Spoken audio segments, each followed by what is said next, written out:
palakpakan natin ang ating Panginoon, ang ating buhay, ang ating kagalingan. Come on, let's give Him the highest honor and glory. Oh, glory! We praise Your name, Lord. We praise Your name, O God. Hallelujah. Panginoon, salamat po na sa araw na ito, kami po ay nagdiriwang sa tagumpay na ginawa mo doon sa krus ng Kalbaryo. Ang tagumpay mo ay tagumpay namin. At salamat, Panginoon, sapagkat ang pagsamba sa iyo ay siyang pinakamahalaga at pinakamagandang gawain na ginagawa po ng aming buhay. Ama, maraming salamat sapagkat binuksan mo ang aming puso, binigyan mo kami ng kagalakan upang ikaw ay patuloy na sambahin at luwalhatiin. Hayaan mo, dakilang Ama, na ang mensahe na aming ipapahayag ngayon ay magbibigay ng pasanin or passion sa buhay ng bawat makakapakinig, even to those listening and joining online, Father. And also pray, Father God, that you're gonna minister unto them through the power of the Holy Spirit, na anuman ang kanila pong mga pangangailangan, anuman po ang kanilang kalagayan, ang mga nangangailangan ng kagalingan sa anumang sakit at karamdaman, aking ipinapahayag sa oras na ito, na ang himala ng kagalingan ay mangyarit maganap sa kanila pong mga katawan. Ano man po, Panginoon, ang sakit na yan, tinanggihan man ng doktor o ng sinumang manggagamot, ikaw, Ama, ay walang bagay na mahirap at imposible sa iyo. Aking ipinapahayag ang ganap sakdal na kagalingan in the name of Jesus Christ. And even to everyone in this building, Father God, I pray and I declare, Father, healing flows, completeness, perfectness, total healing, Lord, to our body in the name of Jesus Christ. Ang anuman pong mga abnormalities na yan sa kanilang internal organs, I declare in the name of Jesus Christ, complete and perfect health, a brand new internal organs, brand new kidney, brand new intestine, brand new heart, brand new mind, Father God. Thank you. And I speak this, Lord God, so be it in the mighty precious name of Jesus Christ. Hallelujah. Maging Panginoon ang mga nangangailangan ng financial breakthrough, I declare, Father God, divine connection. I speak, Father, an open doors of opportunities, Lord God, promotion, increase, a multiplied blessing be upon them in the name of Jesus Christ. Open heaven, wisdom, bright and brilliant ideas be unto them in the name of Jesus Christ. I pray a divine connection unto them in the name of Jesus, and all their needs, O God, sa kanilang pang pangangailangan, Panginoong pinansyal, sa kanila pong pamilya, sa kanilang mga anak, sa anumang pong mga kanilang negosyo, I declare a multiplied blessing, Father God, to overflow unto them, and they become a blessing to many in the name of Jesus Christ. Oh God, thank you. And Father, I pray, even Father God, to those who are desiring for peace and joy and living hope, Father God, ng mga nawawalan ng pag-asa, I pray in the name of Jesus Christ, a living hope unto them in the name of Jesus Christ. Hallelujah. God, thank you. At Panginoon, sa oras na ito, we also pray salvation sa lahat po, Panginoon, na mga hindi pa po nakakakilala sa iyo. Hayaan mo, Panginoon, na patuloy na maabot ang aming mga kababayan sa pamamagitan ng aming mga social medias, sa pamamagitan ng aming pag-share personally, sa pamamagitan ng aming pong pagpapahayag ng iyong salita, mga Bible study, Father God. Thank you, Abba. We speak, Lord God, and declare that the Holy Spirit will move and touch them and open their heart, Father. Thank you. Oh God, thank you. We seal our victory today. Holy Spirit, thank you. In Jesus' name. Amen, amen, amen. Come on. Oh, glory to God. Yes, let's praise the Lord. Amen, amen, amen. Glory. Praise God. Okay, so we can now be seated. Sabihin mo ulit sa katabi mo, ako'y nagagalak at present ka. Amen.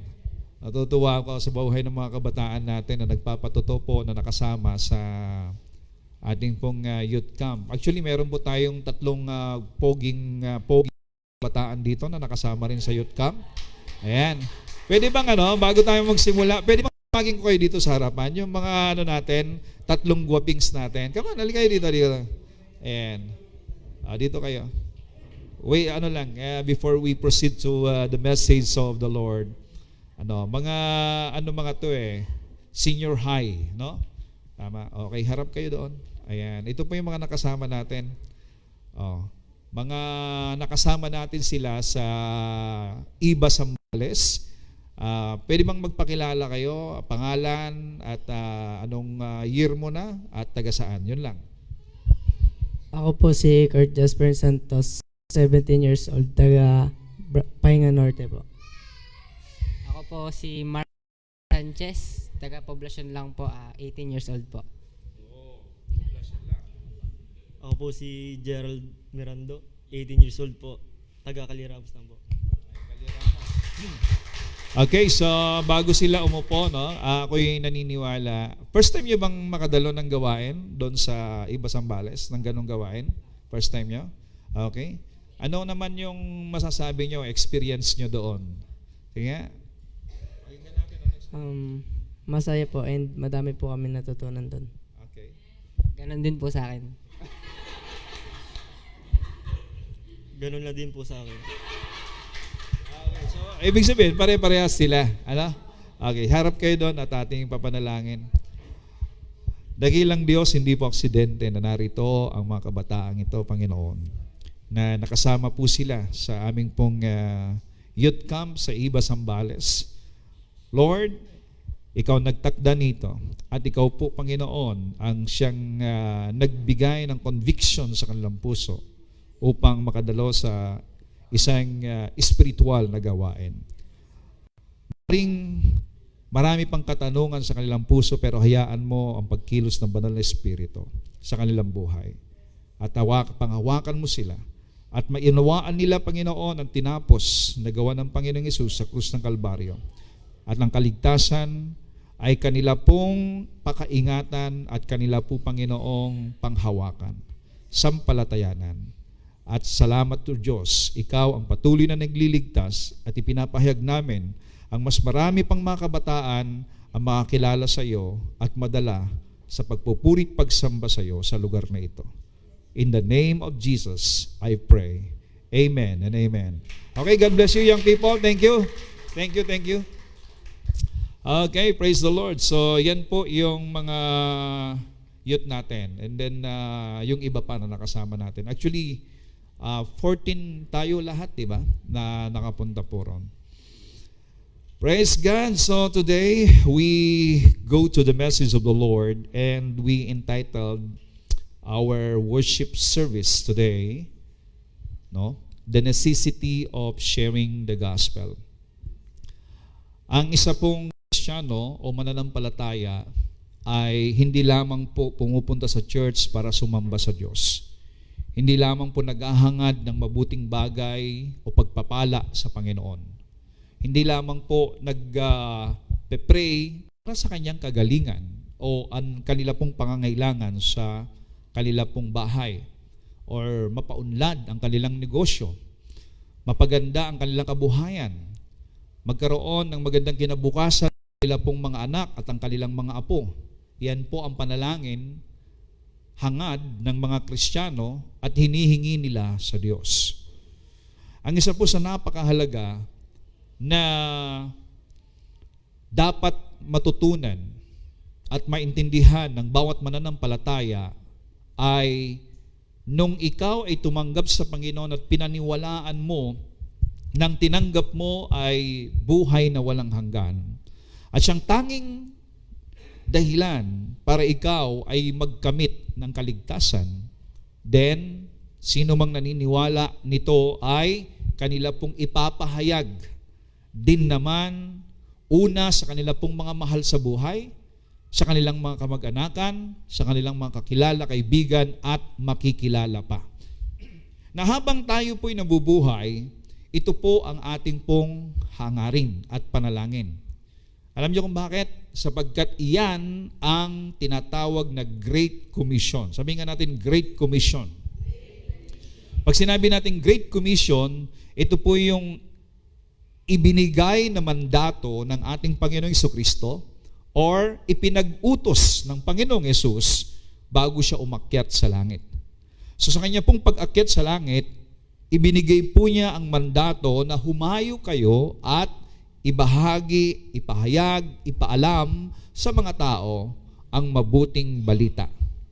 So anong dapat na mapakinggan ng mga tao? Mabuting balita. Kasi puro bad news na lang ang mga naririnig po natin. Bakit mabuting balita? Sapagkat ito po ang magbibigay na tunay na kinabukasan at buhay sa mga tao.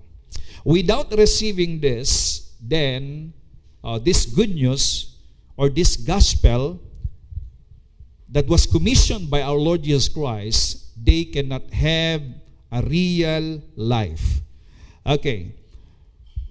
Kailangan po natin na maunawaan dito po sa Romans chapter 10 verse 13. Everyone who calls on the name of the Lord will be saved. Sino daw pong maliligtas? Ang mga tatawag sa pangalan ng Panginoon. Ngayon, sabi sa verse 14, how then can they call on the one they have not believed in? Hindi naman nila pinapaniwalaan. Paano nila ngayon tatawagan? And how can they believe in the one of whom they have not heard? Paano naman sila ngayon maniniwala kung hindi pa naman nila naririnig? And how can they hear without someone preaching to them? And how can anyone preach unless they are sent?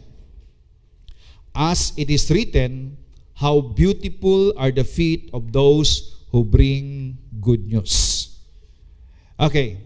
Dito po sa Romans 10, 13 and 15, this verse focuses on the necessity of proclaiming the gospel to ensure that whoever calls on the name of the Lord will be saved. Sabihin nga natin, whoever calls on the name of the Lord will be saved.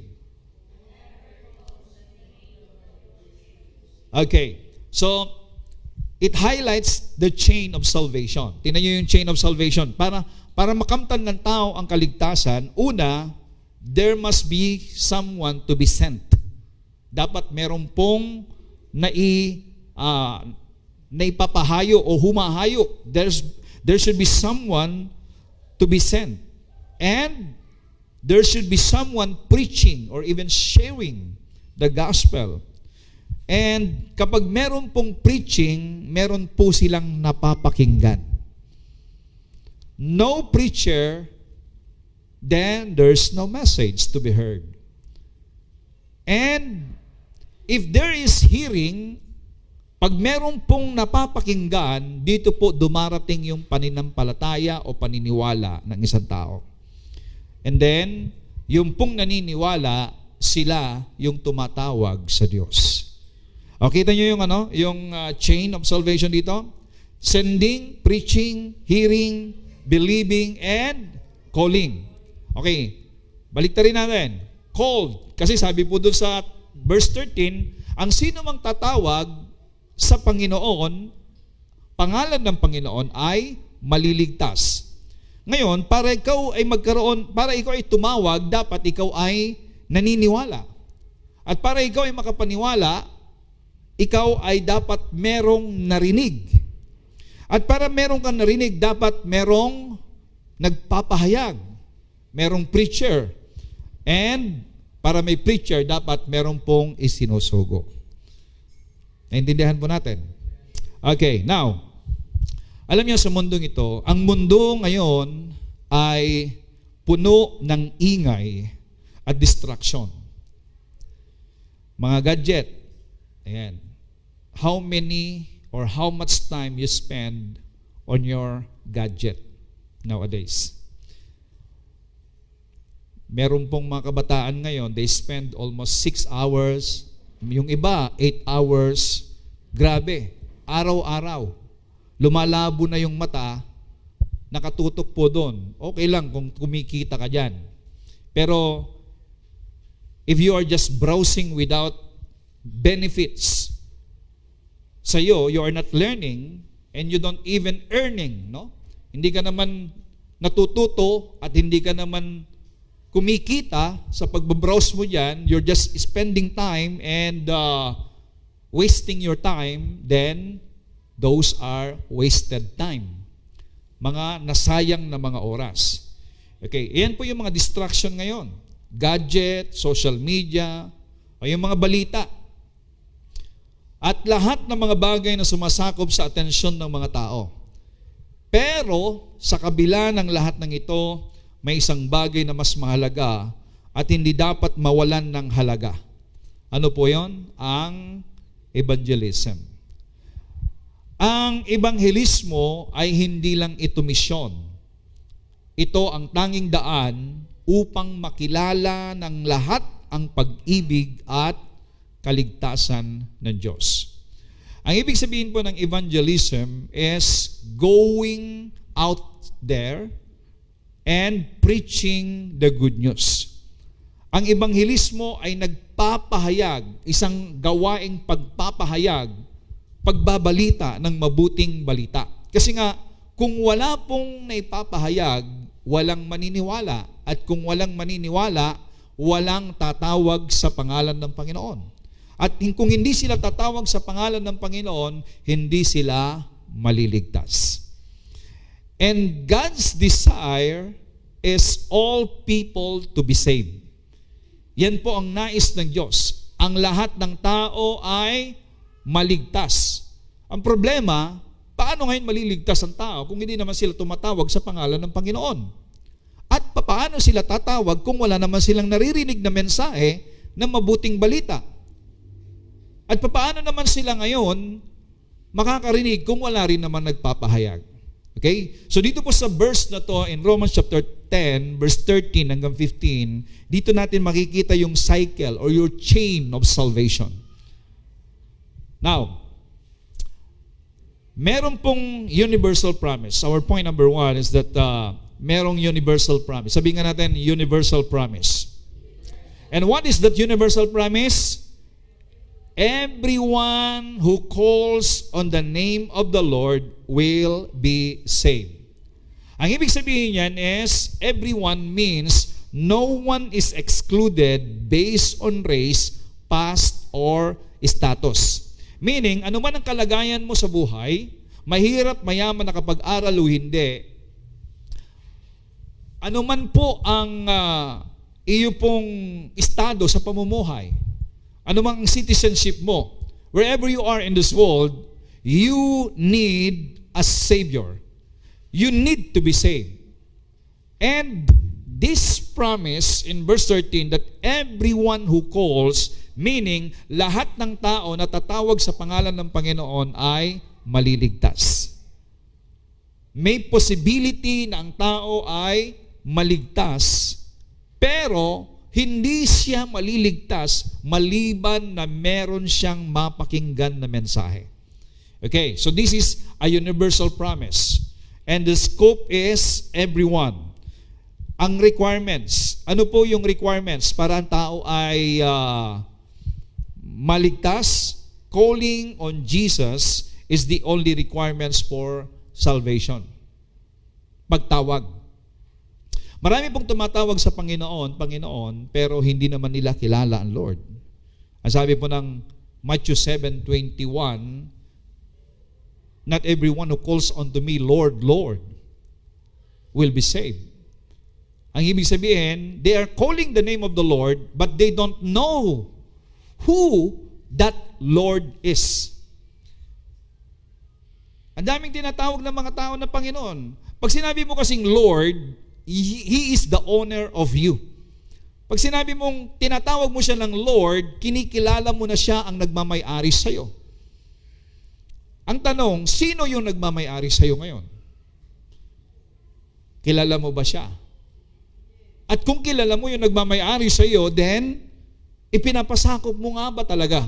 Or kinikilala mo nga ba talaga na siya yung may-ari ng buhay mo? Kasi kung siya yung may-ari sa'yo, ibig sabihin, meron siyang layunin kung bakit kanya tinubos, kung bakit kanya binili, upang magamit ka. Sino dito ang bumibili ng kanyang kagamitan pero hindi naman niya ginagamit? Kung bakit ka bumili, para may magamit ka. Tama? So ganun din. Binili tayo ng Diyos, una, para mahalin at gawin ang kanyang kalooban dito sa lupa. Actually, hindi naman yun ang requirements para maligtas ka. Kaya lang, merong pong pagkagamitan sa mga taong niligtas at tinubos ng ating Panginoon. Okay? So you must know the one you are calling Lord. Kasi hindi lahat ng Panginoon o tumatawag sa kanya ng Panginoon ay maliligtas. Bakit hindi maligtas? Tumatawag na nga, di ba? Sabi nga dyan sa verse 13 ng Romans chapter 10, everyone who calls on the name of the Lord will be saved. And yet, dun po sa Matthew 7:21, hindi lahat ng tumatawag naman ngayon ay hindi maliligtas. Parang nagkakontra yung verse na yon. Pero ang totoo po, hindi po yung nagkokontra. Marami kasi tumatawag sa pangalan ng Panginoon pero hindi naman nila tinatanggap siya bilang Panginoon ng kanilang buhay. Alam niyo ba na you can say Jesus is Lord but He is not the Lord of your life? Or katulad ng mga Hudyo, tumatawag sila sa Diyos ng Panginoon pero hindi naman nila tinatanggap si Jesus bilang Panginoon. May mga tao tumatawag sa Panginoon pero hindi naman nila ginagawang Panginoon nga ang ng kanilang buhay ang Panginoon. Tanungin mo nga sa katabi mo, si Jesus ba ay Panginoon ng iyong buhay? Ayan. Ngayon, pag sinabi mong siya ay Panginoon ng buhay mo, then siya ang masusunod. Okay? So ano po ang urgent need? Dito po sa verse 13. The urgent need of a man is salvation is a rescue operation from the consequences of sin. So this is the urgent need. Ang tao po ay nagkasala. At ang kabayaran ng kasalanan ay kamatayan. Ang kamatayang yan ay walang hanggang pagkawalay sa Diyos. Hindi lamang po yung simpleng kamatayan na kapag namatay, ilagay sa kabaong, ilibing. That's not just a simple death na sinasabing pong payment of sin. Diyan po sa Romans chapter 3 verse 23. No? Ang kabayaran ng kasalanan ay kamatayan.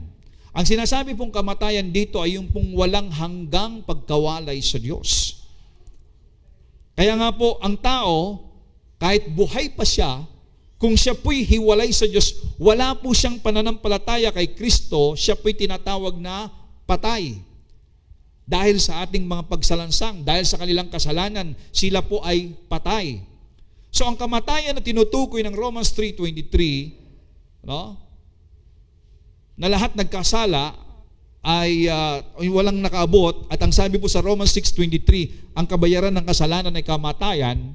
Ito po yung walang hanggang pagkawalay at walang hanggang kaparusahan doon sa lugar ng kaparusahan, impyerno. There is a hell. Kung naniniwala tayong meron pong langit na siyang buhay na walang hanggan or lugar ng mga taong naligtas, meron din naman pong hell. It is a place of torment. It is a place of punishment. It is a place where there is no presence of God. It is a place where people who don't receive Christ spend eternity on there. Where do you want to spend your eternity? Again, listen. Salvation is an urgent need. Why? Because it is a rescue operation from the consequences of sin. Hindi ito masyadong nabibigyan po ng pahalaga or importansya ng mga taong po pwedeng hindi nila naintindihan o hindi nagsisingkin sa kanilang puso yung pong kahalagahan ng kaligtasan na ginawa ng Panginoong Kristo. Alam niyo kung bakit? Siguro, maganda naman ang bahay niya, maganda aircon kapag mainit ang panahon. May heater naman kapag malamig sa labas.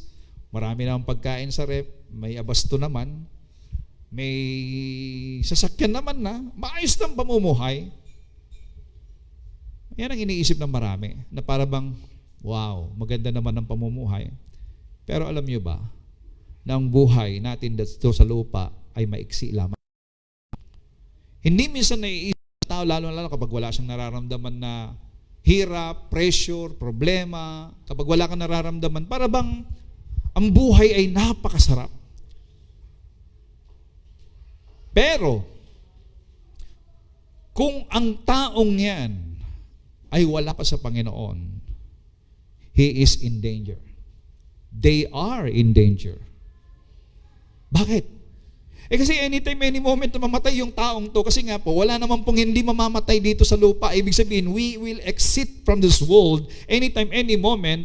Ang tanong, kahit maganda po ang buhay mo dito sa lupa, kumpleto ka sa pangangailangan, kung ikaw ay walang relasyon sa Diyos, hiwalay sa Diyos, then you are dead according to Ephesians chapter 2 verse 1. Patay ka. Patay ang taong hiwalay sa Diyos.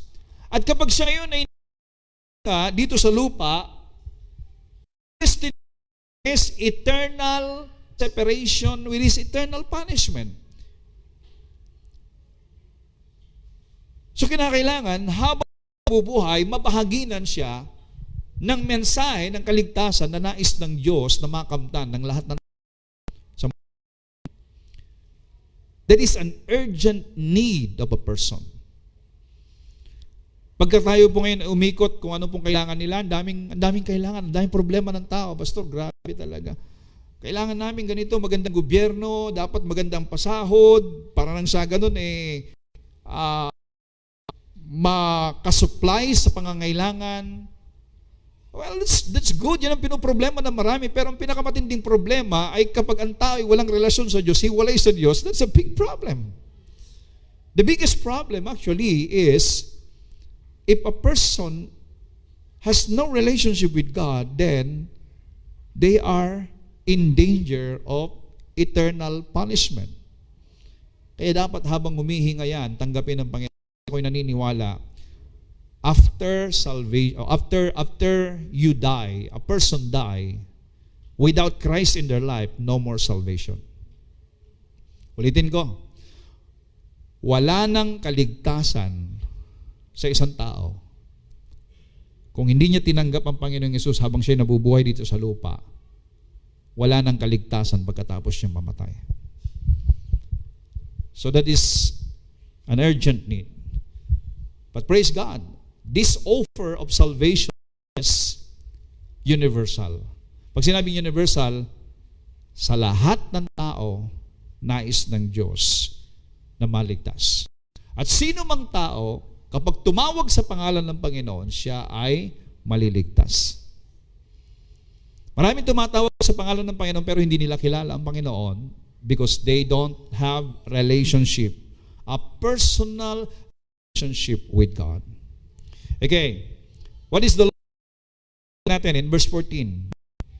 The logical chain of faith is this: how then can they call on Him they have not believed in? And how can they believe without hearing? Yan. So, dito po, believe requires hearing. Sabihin nga natin, believe requires hearing. So, ibig sabihin, para maniwala ang isang tao, dapat meron siyang narinig. At yung naririnig niya, dapat naintindihan niya. Kasi nakakarinig ka nga, hindi mo na naintindihan. Alam niyo ba na kapag kayo po ay nakikinig pero hindi niyo naintindihan, ibig sabihin nun, ninanakaw po yung word. Because that is the work of the devil, to steal. Ninanakaw niya yung salita. Kaya maraming tao, nakatunganga lang ng ganun, pagkatapos po ng gawain, o pagkatapos mong share o bahaginan, walang naunawaan. Ninakaw. Or po pwedeng sarado pa yung puso. Kasi kapag sarado po ang puso, hindi po, kahit na hinahasikan mo yan, wala pong pumapasok. Pero hayaan natin, wala pong nasasayang na salita ng Diyos. na pinapahayag natin. Baka may makalusot. Nagbukas ng konti, baka may makalusot. Amen? Yung salita ng Diyos na makalusot, pumasok sa puso niya, sapat na yung para mabuksan ang kanyang pangunawa at siya ay makakamtan niya ang kaligtasan. Okay, so true faith cannot exist in a vacuum. It requires the proclamation of Jesus. Kaya tayo pong naririto at maging kayo po na nakikinig online, kung ikaw ay sumasampalataya sa Panginoon, just after you receive Christ, kailangan mo na ngayong ipahayag, ipakilala si Kristo na siyang tinanggap mo at pinapaniwalaan mo na siyang buhay na walang hanggan mo, kapatawaran ng kasalanan mo sa lahat ng mga tao. Hindi lamang po yung pagpunta sa church ang tungkulin mo o ang gagawin mo, kundi ipahayag mo si Jesus sa kanila. Dahil kung ikaw ay naniniwala na siya ang siyang tanging daan at tanging solusyon sa kaligtasan, then they must hear the Word of God. Alam niyo ba na yan po yung nagtulak sa akin nung ako po ay tumanggap sa Panginoong Hesus sa panahon ng aking kabataan. I was 19 years old then, going 20. Na nung tinanggap ko si Lord sa buhay ko, naniniwala ako ngayon na meron akong buhay na walang hanggan because I received Him in my life. At naniniwala din ako na sila na hindi tumatanggap ay walang buhay na walang hanggan. Kasi ang liwanag po yung sinabi po sa Bible. John 3:16 lang. Ang sino mang sumampalataya sa Kanya ay may buhay na walang hanggan. Hindi mapapahamak. Bagkus may buhay na walang hanggan. In 1 John chapter 5, verse 11 to 13, ang sino mang pinapanahanan ng anak ay may buhay na walang hanggan. Ang sino mang hindi pinapanahanan ng anak ay walang buhay na walang hanggan. So ibig sabihin, yung pong mga talatang yan na nakasulat sa Bible, I do and really believe on it. I believe with all of my heart. Kaya ang mga tao ngayon, pag sinisharean mo, tinanggap mo ba ang Panginoong Yesus? Hindi, basta ako gumagawa ng mabuti. Basta ako, may religion ako. Basta ako, kung ano nakamulatan ko, yun na.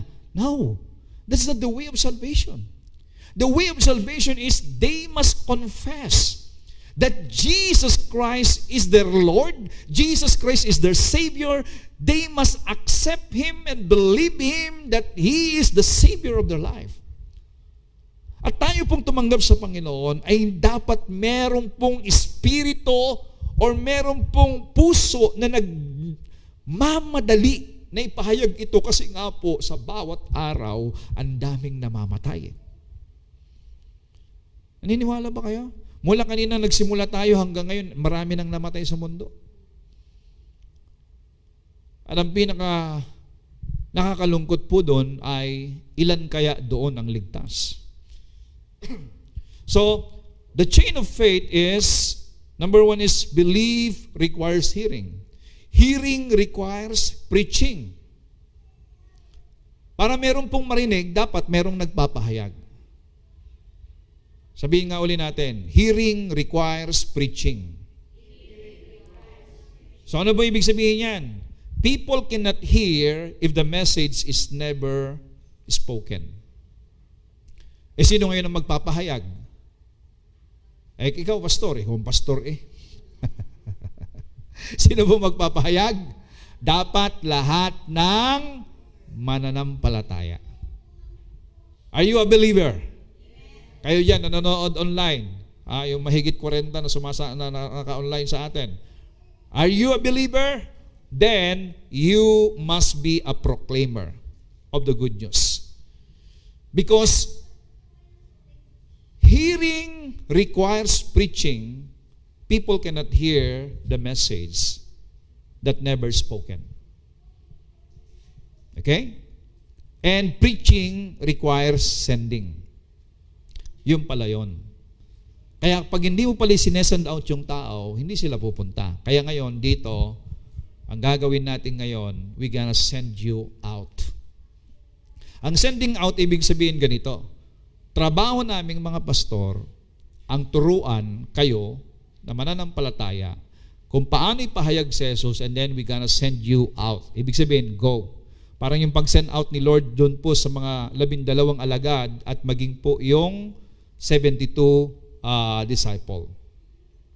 Okay, proclaimers must be commissioned to go.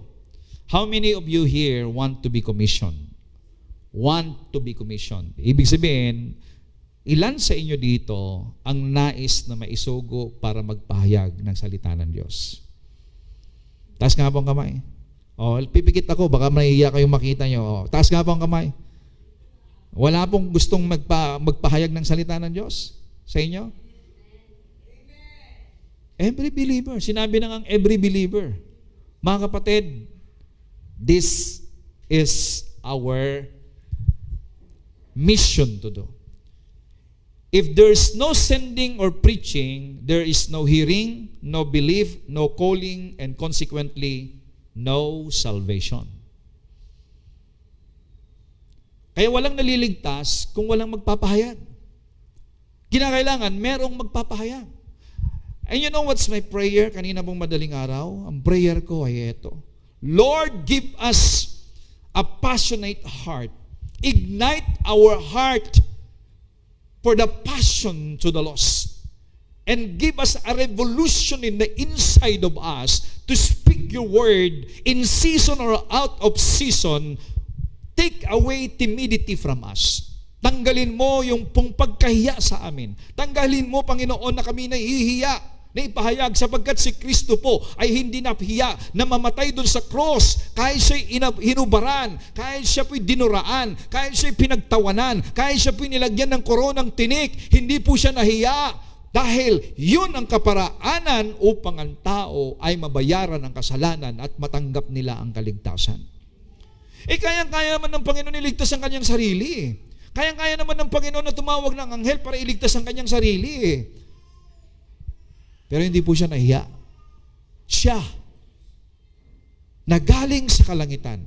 Siya na darling of heaven. Siya na anak ng kataas-taasang Diyos. Siya na walang kasalanan. Siya na makapangyarihan sa lahat. Siya na sa pamamagitan niya nagkaroon ng buhay ang lahat ng buhay. Pumarito sa lupa, hindi po nahiya sa kanyang pagiging tao. Hinubaran siya, pinagtawanan siya, inalimura siya, nilatigo siya, tiningnan siya bilang isang makasalanan. Hindi nahiya ang Panginoong Jesucristo upang ikaw, ako, ay mabayaran ng kasalanan at magkaroon ka ng buhay na walang hanggan.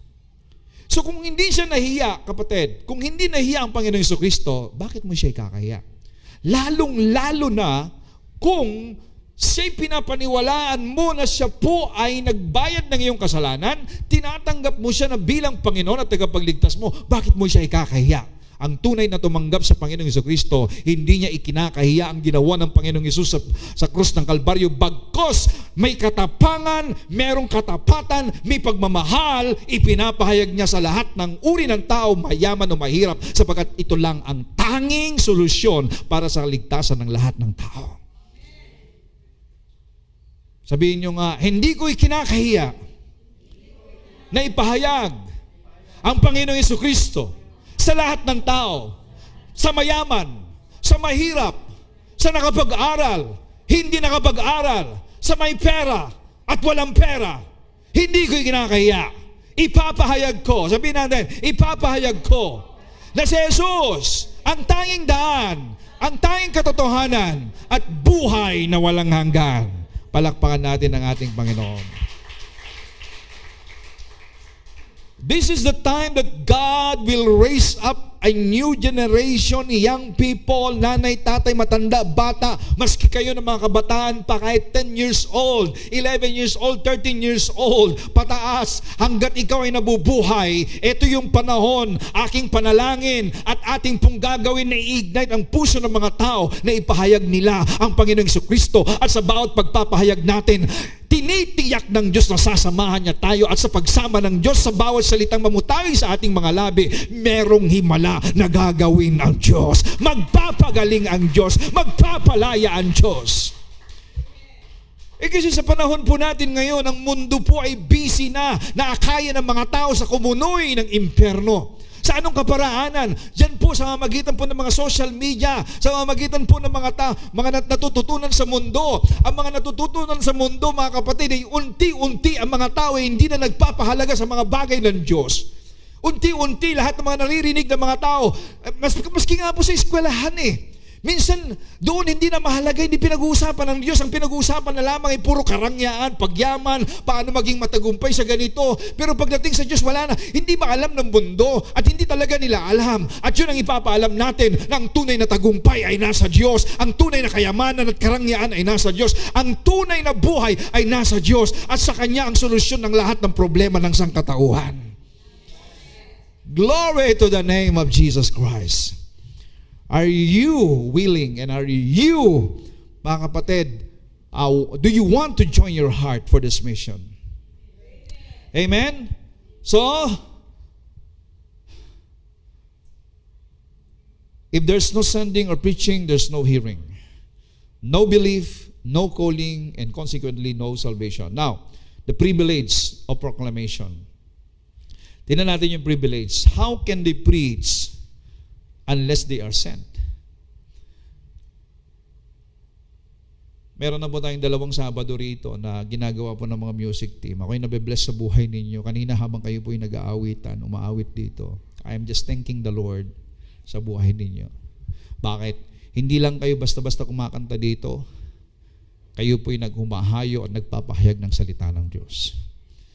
At ang prayer ko po, lahat po kayo na nakaupo dyan, at maging po yung mga nakikinig online, yung mga kapatid na wala dito ngayon, you need to involve yourself in proclamation of the gospel. Why? Ito po yung nakita ko. Habang ginagawa mong ipahayag si Kristo, nagkakaroon ka ng kagalakan sa puso. Anong na-experience ninyo? Kayo pong mga nagsishare. Di ba kapag nakapag-share kayo, nakapanalangin kayo sa mga tao, nagkakaroon kayo ng iba yung lakas, nagagalak kayo? Tama? Oh, si Sister Norma, habang nagsishare siya, pag uwi niya, feeling young? Forever young. There is joy. Yes, you know that in your heart. Bakit? Alam mo na yung salita na ipinahayag mo, yung ibinigay mo na tracts, yung panalangin mo, maaring hindi mo pa sila nakikita sa ngayon. Ang mahalaga, ginagawa mong ipinapahayag si Kristo. At meron pong kagalakan sa puso ng taong nagpapahayag. Hello? Do you want to feel the joy of the Lord? Alam niyo ba na ang kagalakan ng Diyos ay yung pong naipapahayag siya sa mga tao? Nakikita niya ng mga tao po'y naririnig nila yung kagandahang loob ng Diyos, yung kabutihan ng Diyos, yung pag-ibig ng Diyos. Kasi paano mo may papaabot sa mga tao? Paano makakarating sa mga tao ng Diyos ay mabuti kung wala namang nagpapahayag? Paano maintindihan ng mga tao yung ginawa ni Kristo doon sa krus ng Kalbaryo kung wala naman nagpapahayag? Kung ikaw ngayon ay nagiging kasangkapan ng Diyos upang mapahayag ang salita ng Panginoon, glory to God, hallelujah! Huwag po tayong pagulo or confuse sa sitwasyon ng mundo. Huwag tayong magpaabala sa dami ng pangangailangan o dami ng problema. Huwag yan ang magpatigil sa atin para hindi natin magampanan yung pong tungkulin natin na ipahayag si Kristo. Mga kapatid, kahit may problema, kahit may pangangailangan o anuman pong problema sa bahay, huwag yan ang magiging hadlang sa pagpapahayag tungkol kay Kristo. Sabihin ko po sa inyo, if you're gonna make God first in your life and if you're gonna have that heart and desire to speak Jesus, to proclaim Jesus, lahat ng pangangailangan mo, ang Diyos ang bahala. Meron siyang pangako, He will supply all your needs. There is a promise of God. Minsan kung bakit po hindi nagagampanan ng maraming Kristiyano yung kanila pong tungkulin na yung Great Commission, na para bang yung Great Commission ay para sa pastor lang, para sa asawa ng pastor lang, o para sa mga pamilya ng pastor lang, o sa mga leader lang. Now, every believer, and my prayer is this, lahat tayo nararito, bagay yung mga kapatid natin na wala ngayon, na kinakailangan maturuan natin sila, that every day we must be ready to speak and share Jesus to people. Sabihin nga natin, I'm ready. Oh, mahina pa yung ready nyo. Mukhang hindi pa kumbinsido ang Diyos. Sabihin nga natin, I am ready! Lord! Sabihin nyo, Lord! Send me! Glory to God. So, how can they preach unless they are sent? As it is written, how beautiful are the feet of those who bring good news. Alam niyo ba na yung pong mga nagdadala ng good news, yung salvation, ang tingin ni Lord, how beautiful are their feet. Nakikita ni Lord, napakaganda ng paa ng mga taong nagpapahayag ng salita ng Diyos. Ano po ibig sabihin yan? The Lord is pleasing to those who proclaim the good news. Ang hirap po, mga kapatid, ganito yan. Listen. Ang hirap po yung saka ka lang pupunta kay Lord dahil may pangangailangan ka lang. Alam niyo ba, ang daming taong ganyan? Yung saka lang lalapit sa Lord kasi may pangangailangan. Lord, yung pambayad ko sa ganito. Lord, yung pan-tuition ng anak ko. Lord, may sakit ako. Lord, may problema ako sa puso. Lord, yung sitwasyon ko, Lord, tulungan mo naman ako. Okay naman yun talagang matulungin at mahabagin ng Diyos. Pero ang nakakahiya rito, yung parang kilala mo lang ang Diyos kapag may pangangailangan ka. Hindi mo alam yung tungkulin mo na niligtas ka ng Diyos. Namatay siya sa krus para sa'yo. At meron siyang mandato, meron siyang komisyon sa mga mananampalataya. Ano yun? Ipahayag mo siya. Hindi, yung magpahayag, Lord, bahala na si pastor doon, Lord. No. Lahat po ng mananampalataya, you have to share. Hindi mo dapat ikahiya. Kung totoong tinanggap mo si Jesus, yung tinanggap mo, hindi mo ikakahiya na ipahayag. Bakit? Pinapaniwalaan mo na yun lamang ang tanging paraan upang ang tao'y magkaroon ng buhay na walang hanggan. Amen? Ano yung responsibility? The church is the sent body tasked with taking the gospel to the lost. Ano mission natin? We must actively share the gospel. Even if it requires leaving comfort zone. Ayan na. Pastor, mainit ang panahon ngayon eh. Maaarawan ako eh. Sa tag-ulan na lang. Nung tag-ulan ko, umuulan, pastor eh. Mababasa ako. Mamaya na lang pagpahapon. Nung pahapon na, naku pastor, ang dami ng gamog, luluto na ako. Paggabi na pastor. Alam niyo, sa mga tao talagang hindi handa, ang daming dahilan. Daming dahilan. Alam niyo ba na kapag mamatay ang tao, kahit gaano siya karaming gawain niya, karaming nakapila na trabaho, iiwanan niya lahat yon. Bakit? Mamamatay na siya eh. Alam mo, ay, huwag mo na ako mamatay. Marami pa akong tatapusin. Hindi. Mamamatay ka na. Mga kapatid, maglingkod tayo kay Lord na para bang huling panahon na.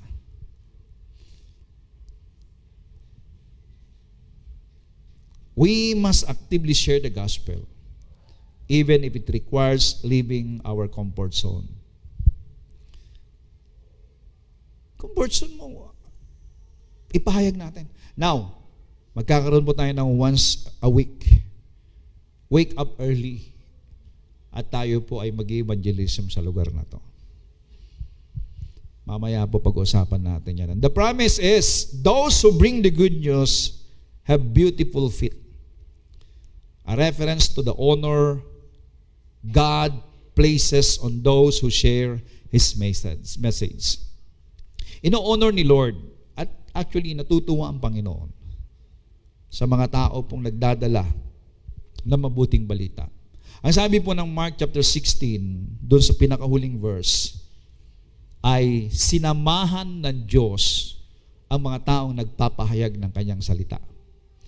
Gusto niyo makita ang himala ng Diyos sa buhay ninyo, mga kapatid? Share the Word of God. At ito po ang nakita ko, napatunayan ko. Listen. Ito po napatunayan ko. Habang ginagawa mo ang pinakapuso ng Diyos, kasi wala namang ibang pinakapuso ng Diyos. The very heart of God is the proclamation of what His Son, Jesus Christ, did at the cross of Calvary. Yan ang pinakapuso ng Lord. Yan ang pinakahangarin ng Diyos. Yan ang pinakagusto ng Diyos. Yung may pahayag yung ginawa ng kanyang anak doon sa cross. Kaya nga yung mga sumasampalataya kay Kristo, natutuwa ang Diyos doon sa mga taong yon. At kapag ginagawa mo na humahayo ka, ipinapahayag mo yung ginawa ni Jesus, galak na galak ang Diyos. Ang tawag yan, you have a beautiful feet. Nang ibig sabihin ng having a beautiful feet means the Lord is honoring those people. God honors you. And you know what's the word honor? Honor comes from the word honorarium. Yung pangangailangan mo, kapatid, it will follow. Walang maghihirap na magdidesisyon na paglingkuran ang Diyos at ipahayag ang kanyang tinapos na gawa at pababayaan ng Diyos. Wala.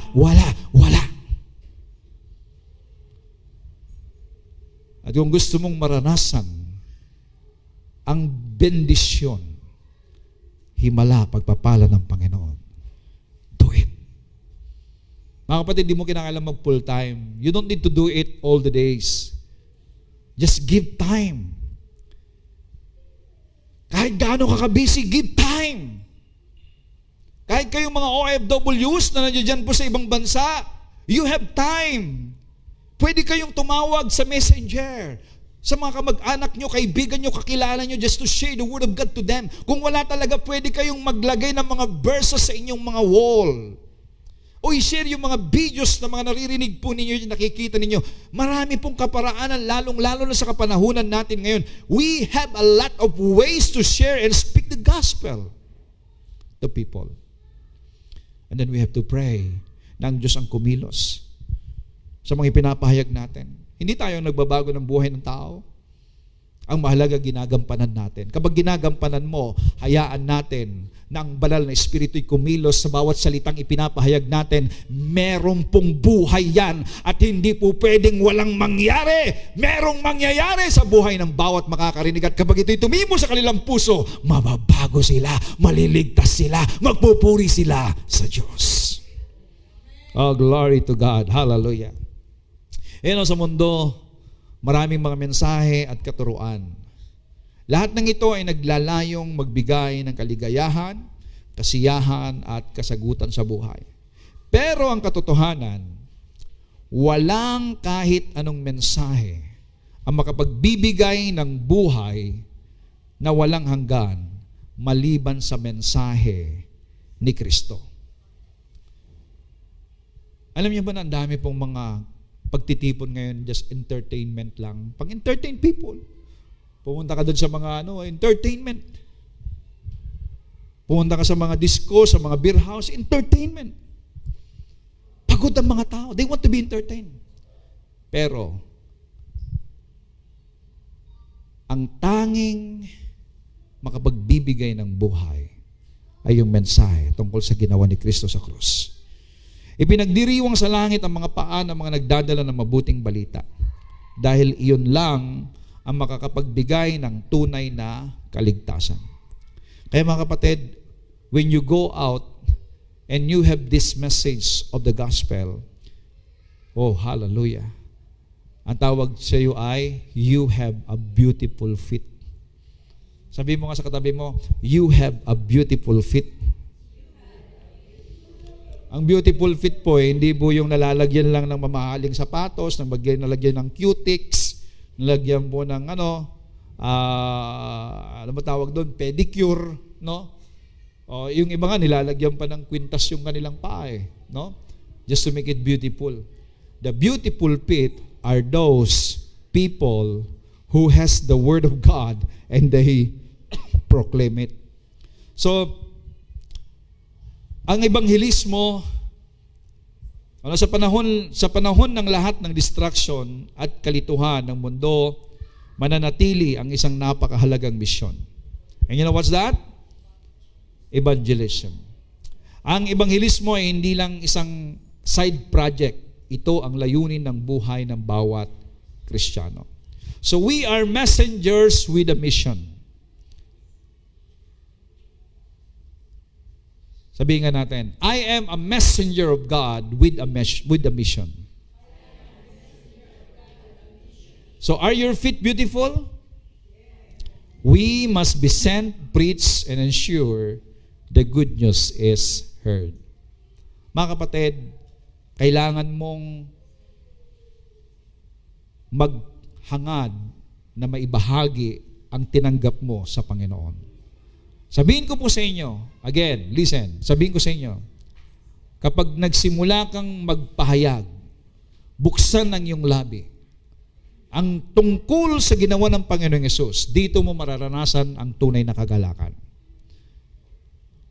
Sapagkat, ang sabi ng Bible, sa isang kaluluwa na nadadala sa Panginoon, libu-libong maanghel sa langit ang nagdiriwang. So, ibig sabihin, they have the joy overflowing in their heart when they see one person coming into the kingdom of God. Yan ay mararanasan mo kapag ikaw ay nagpahayag ng salita ng Diyos. And I want everyone, every believer, even to those watching with us, joining us, that the joy of the Lord may come to overflow into your heart. The joy of those angels seeing a one person be converted to Christ, yung kagalakan nila ay maging kagalakan mo. Gusto ng Diyos na maranasan mo yan. And that is the joy of every Christian. Magiging masayang Kristiyano ka kung ikaw ay nagpapahayag ng salita ng Diyos. Hallelujah. Glory to God. Palakpakan natin ang Panginoon. Now, shall we stand up? Oh God, thank you for the message today.